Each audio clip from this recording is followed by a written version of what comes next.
विनय न माने जलध गए तीन दिन बीत राम बोले सकोप भय बिन होए न प्रीत. So you cannot have peace without the ability to invoke fear in the enemy. The sector is going to do well. Then what prompted the recent fall? I mean, 8% is not an insignificant fall. It's quite a sharp fall. More global wars are likely to unfold, whether we like it or not. China will get drawn into some serious conflict in the next 2 to 3 years. I think, in my opinion, the tariff foreplay is all leading to that.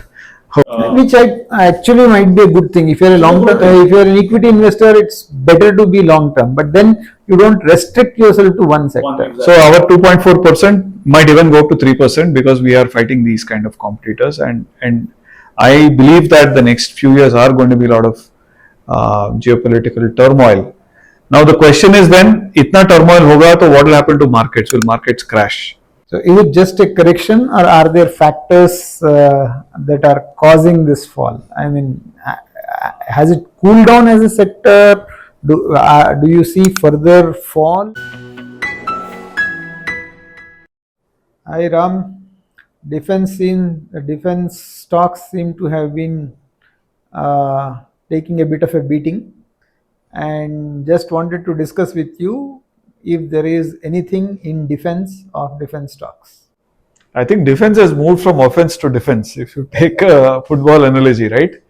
So it has grown a lot. I think in the last 5 years we have seen a massive run up, phenomenal growth, even in the last 3 years.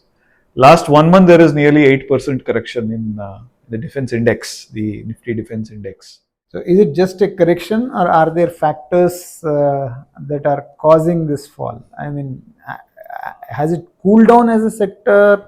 Do you see further fall? How do you? The simple answer is I don't know the future. Okay, but having said that, the fact that it grew up so phenomenally, and 8% is actually a minor correction in the bigger scheme of things.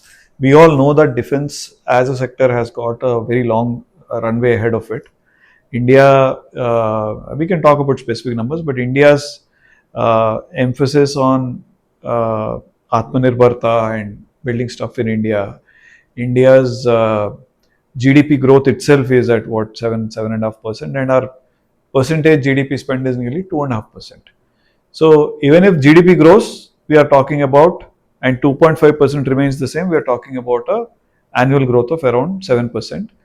But I expect defense to increase slowly as the geopolitical environment further heats up. Am I expecting another war? Prime Minister is on record saying Sindoor 1 is not yet over. Sindoor is not yet over. Operation Sindoor phase 2 is going to happen. And there is every chance that action may happen on the naval front, right? Yeah, so while we do not know what is going to happen, what we can definitely see is that there is a clear emphasis on increasing our defense capabilities. War or not, being militarily superior, having the right kind of weapons is a definite deterrent to an enemy which is over anxious to create trouble. So and see, we've moved globally, we moved from an era of globalization to making national interest the priority, and I do not necessarily disagree with that. Leaders are well within their right to decide what is best for their country. But this clearly re-emphasizes need for having a strong defense sector for us. Okay. Absolutely. विनय न माने जलध गए तीन दिन बीत राम बोले सकोप भय बिन होए न प्रीत. So you cannot have peace without the ability to invoke fear in the enemy. And I think India has realized that. Unfortunately, our stance in the 50s and 60s was very different, and we are definitely seeing a new India, especially in the last 10 years. And the new defense policy was instituted right after that. Actually, the emphasis on domestic production, reduction of imports. Exports have multiplied humongously in the last 10 years. I think we are at what, 25,000 crore exports. Yeah. And it's got with so much of geopolitical turmoil everywhere else, right? And if you see last visit by Prime Minister to all countries like Greece and Cyprus, and even in that we are supplying arms to countries like Egypt, Vietnam. BrahMos is being specially customized for exports. So I think our prowess has proven itself in Operation Sindoor, and the globally there's a recognition of India's ability to create that bhaya in the respective enemies. And so exports are going to grow, and as India becomes, as we recorded in our episode on semiconductors, right, the as we gain more and more capability in semiconductors and chips domestically, this export will even further strengthen, because we'll be able to actually have a lot of control on how things are. The I think one key selling point for us will be that the chips that they buy from either China or US may be compromised, whereas India can offer a more reliable and integrity architecture, because we don't play those insidious tricks. Right. Okay, so be that as it may, and we all feel that the sector is going to do well. Then what prompted the recent fall? I mean, 8% is not an insignificant fall. It's quite a sharp fall. It's like asking a student, a child who goes to school, why did he fall sick? Why did he get cold? I mean, see, I can give you all the common, we can speculate on the common reasons. Yeah, there was profit booking, defense index went up 42% in the last 3 months, whereas Nifty went only, X percent, 13%, and therefore there was profit booking. Or, oh, there are concerns on order book and order flow, and, the order book size, etc. Or you can say, oh no, geopolitical garmi temperature has now cooled down a bit. You can say, yeah, there was a so-called ceasefire or stoppage of fire, and therefore it has cooled down. So these are sentiments, and all these things can suddenly change. Tomorrow there could be another skirmish on the border, and temperature may go up further. Or given that Nifty index has kind of last 1 year it's not gone anywhere, and defense has come down. So the next opportunity, there could be a rally. So a healthy dip is actually a good opportunity for you to climb up back again.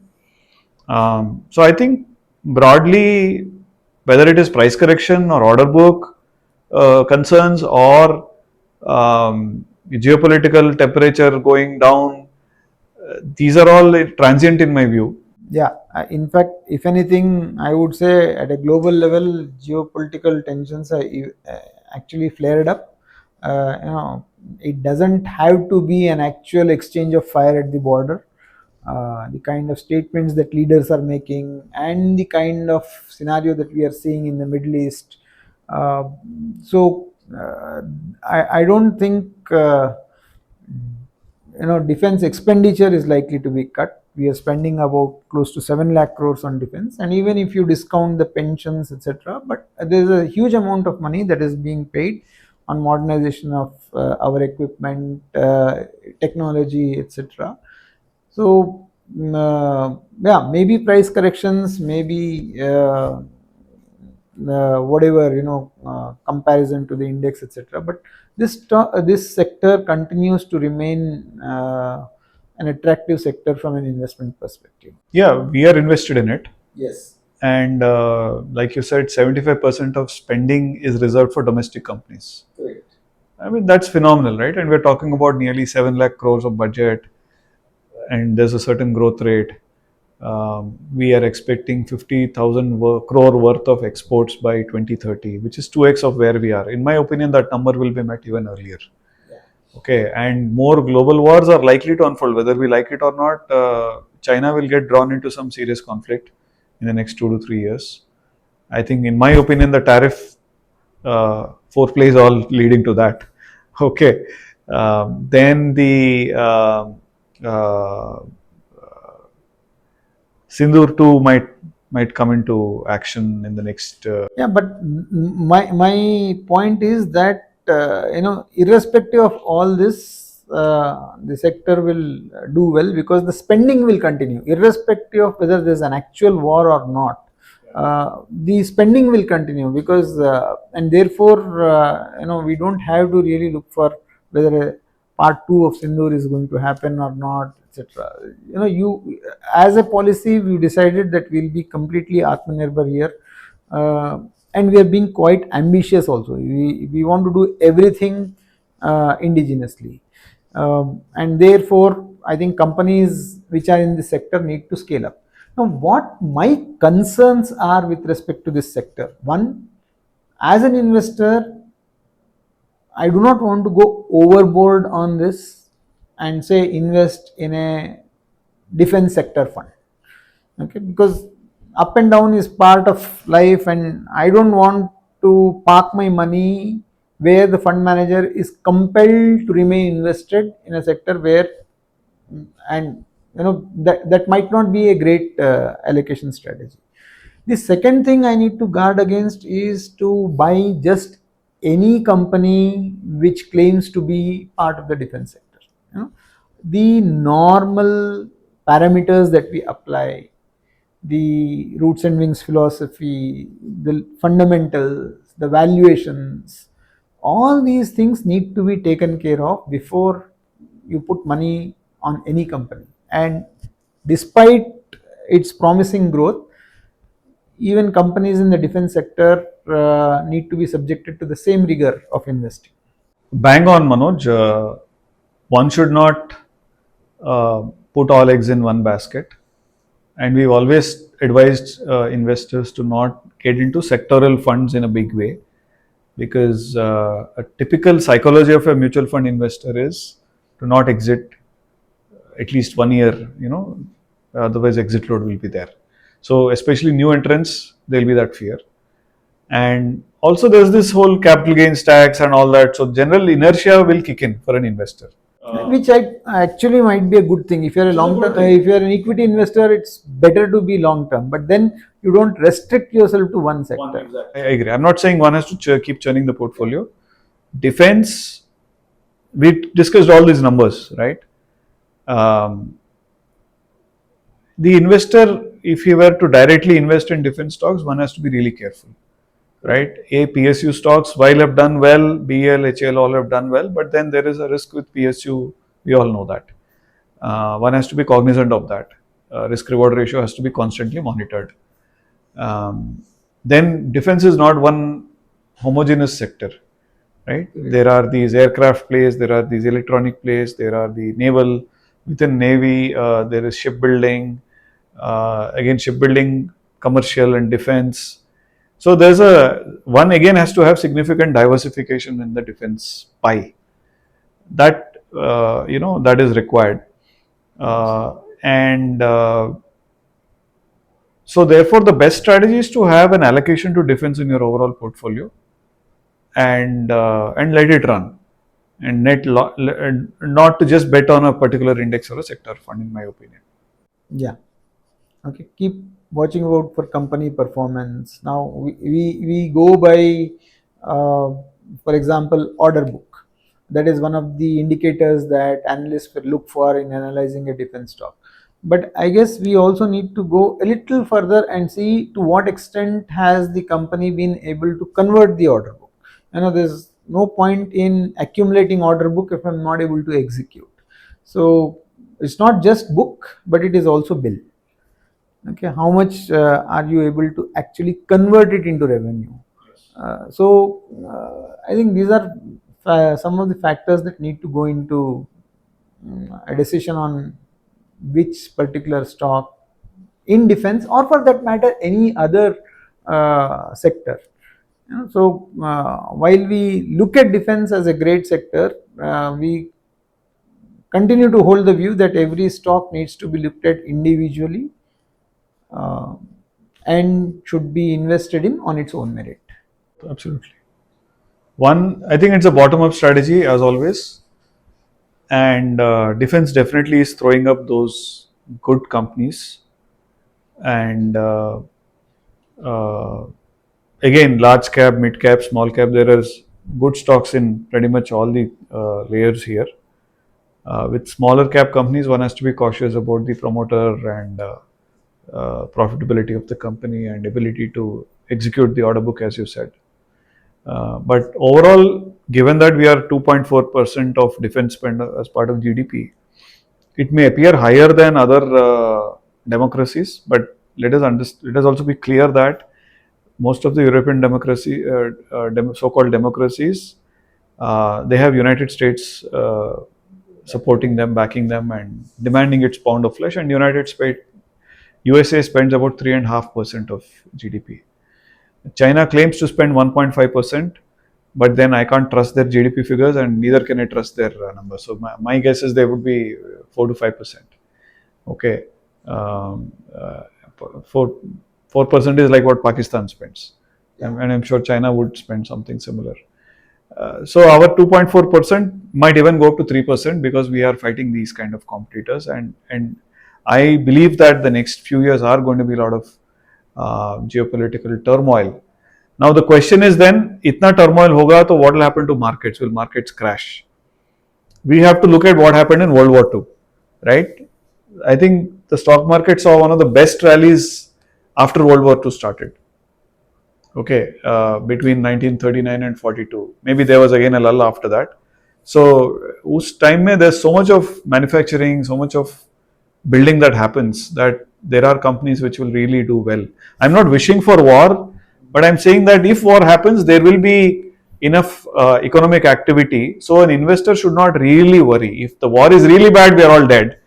If the war is a temporary phenomenon, like it always has been in the human civilization, so there will be that destruction and construction again. And I think India will be poised well with all the manufacturing base that's getting built in and the defense infrastructure that is getting set up.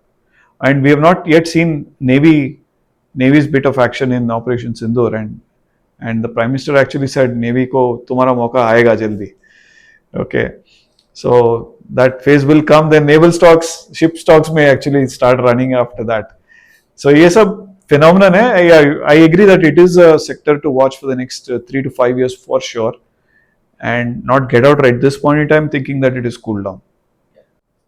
So on that note, okay, so But not happy investing. happy investing, and so we ended up defending the defense stocks.